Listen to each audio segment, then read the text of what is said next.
Vice News did a great segment about an issue that I was totally clueless on. It turns out there's a war on weed in Amsterdam, which is probably the last place you would ever think that there's a war on weed. So all coffee shops that were too close to the southern border had to introduce a weed pass, effectively banning tourists.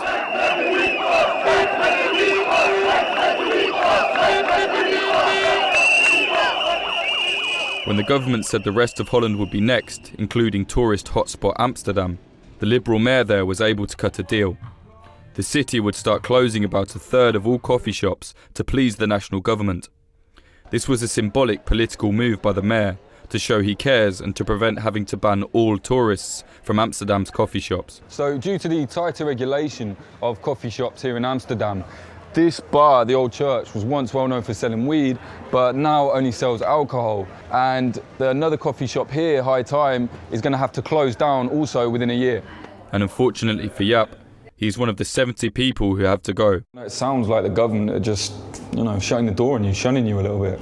Yeah, that's what they try to do already for the last 16 years. And that's also the part that you're fed up with, because you do your best, you make something nice, you see that your audience, the visitors, really enjoy it. And the only thing is that our government is so blind that they say, it's not okay, they're criminals. They say about a third of all the weed shops are going to be shut down.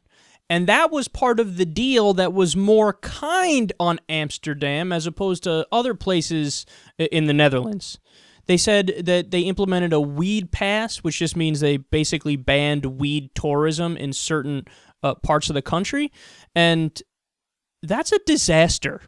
They go on in the segment to show a conversation with the head of the Netherlands, and he basically says, we're the laughingstock of Europe. I need to sit down with the French Prime Minister and with, or President or whatever, and, sorry, fail for a guy who's a poli-sci major. And I need to talk to them, and I have to explain to them why all people from their countries are coming to our country, and they're coming back with a whole bunch of weed, and he says it makes us the laughingstock of Europe.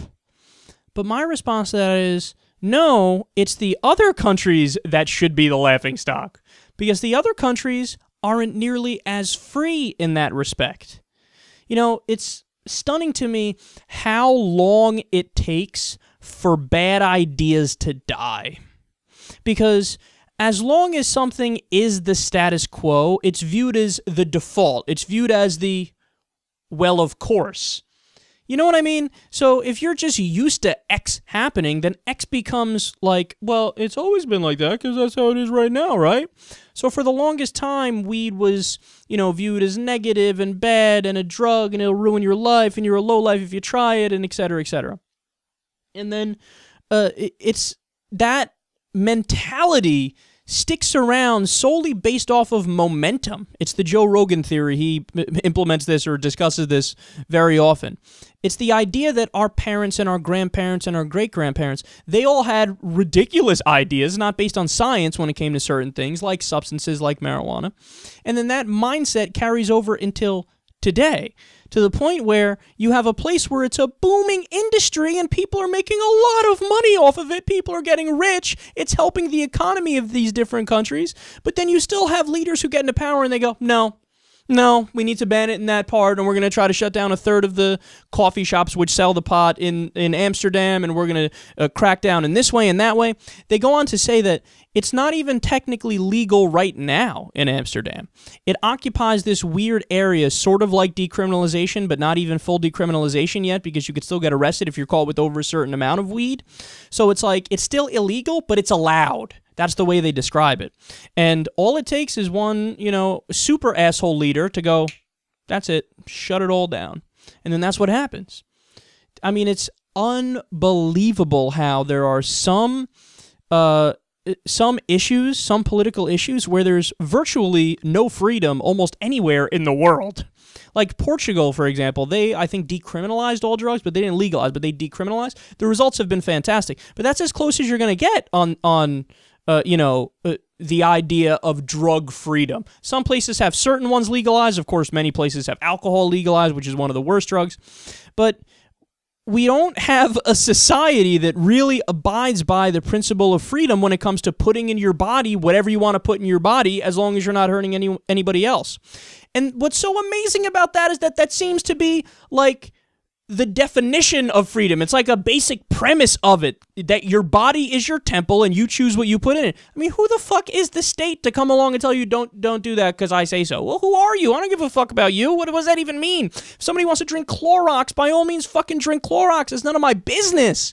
Even if you get sick, you get hurt, you get this, it's your body, it's your decision. But we haven't effectively and efficiently fought back against these bad ideas yet, and we need to do that. We need to do that because that's the only way we're going to have booming industries like the marijuana industry, which is just waiting to explode. That's the only way that people are going to make a lot of money. That's the only way that people are going to increase freedom, and that's the only way we're actually going to reduce crime brought about from this stuff being sold on the black market where it's dangerous.